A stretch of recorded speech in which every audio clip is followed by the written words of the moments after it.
ఆ తల్లి పేరు మీదుగానే ఒక దేశ రాజధాని నగరానికి పేరు ఏర్పడింది. ఇది 52 శక్తిపీఠాలలో ఒకటిగా పరిగణిస్తారు. మన పొరుగు దేశంలోనే ఉంది.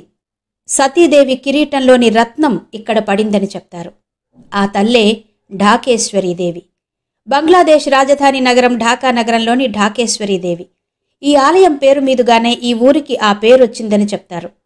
ఒక ముస్లిం దేశమైన బంగ్లాదేశ్లో జాతీయ ఆలయంగా పరిగణించబడుతోంది ఈ ఢాకేశ్వరీదేవి ఆలయం. ఇంతకీ ఈ ఢాకేశ్వరీదేవి కథేంటి?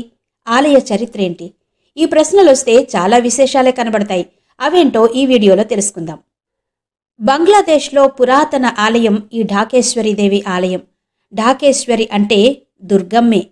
ఈ ఆలయ నిర్మాణానికి సంబంధించి ఖచ్చితమైన ఆధారాలంతగా లేకపోయినా బంగ్లాదేశ్ రాజవంశాలలో ఒకటైన సేన్ వంశపు రాజు బల్లాల సేన్ నిర్మించినట్టు చెప్తారు. బంగ్లాదేశ్ను పాలించిన రాజవంశాల్లో సేన్ వంశం వారిది ఒక ప్రత్యేకత. ఈ వంశం 150 ఏళ్లే పాలన చేసినా వారి ప్రభావం మాత్రం బంగ్లాదేశ్ మీద ఎక్కువగా ఉంది. వీరి కాలంలో దేశంలో హైందవ మతానికి ఎక్కువ ప్రాధాన్యత ఉండేది. వారి పాలనలో ప్రముఖంగా చెప్పుకోవలసింది ఢాకేశ్వరీదేవి ఆలయ నిర్మాణం. ఈ సేన్ వంశానికి చెందిన బల్లాల సేనుడనే రాజు 12వ శతాబ్దంలో ఈ ఆలయాన్ని నిర్మించినట్టు చెబుతారు.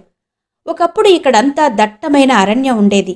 ఒకరోజు బల్లాల సేన్కి అమ్మవారు కలలో కనబడి తాను ఈ అరణ్యంలో ఒక చోట ఉన్నానన్న సంగతి చెప్పిందట.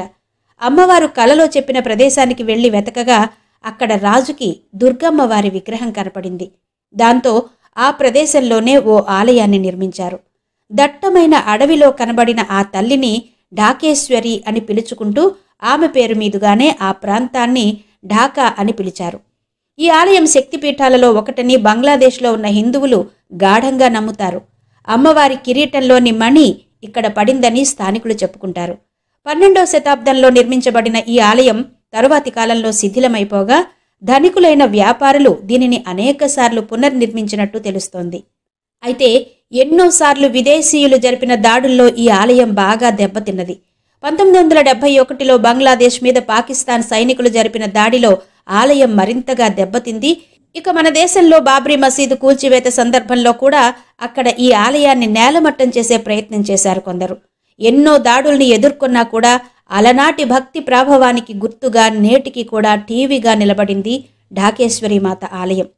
ఢాకేశ్వరి ఆలయంలో 10 చేతులతో కనిపించే కాళికా అమ్మవారితో పాటు వాసుదేవుని విగ్రహం, శివలింగాలు కూడా కనిపిస్తాయి.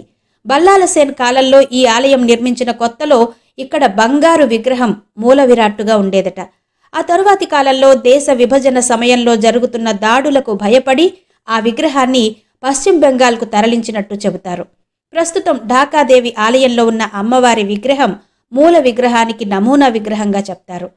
ప్రస్తుతం బంగ్లాదేశ్లో ముస్లింల సంఖ్య అధికం. కానీ ఈ గుడికి ఉన్న ప్రాధాన్యత దృష్ట్యా ఈ ఆలయాన్ని బంగ్లా జాతీయ మందిరంగా ప్రకటించారు. దసరా, శ్రీకృష్ణ జన్మాష్టమి లాంటి రోజుల్లో ఈ ఆలయం పూర్వ వైభవాన్ని గుర్తు చేస్తూ సందడికి మారుపేరుగా ఉంటుంది. పూర్వపు వైభవం లేకపోయినా ఇక్కడ ప్రముఖ హిందూ దేవాలయంగా చెప్పుకునేది మాత్రం ఈ ఢాకేశ్వరీదేవి ఆలయమే.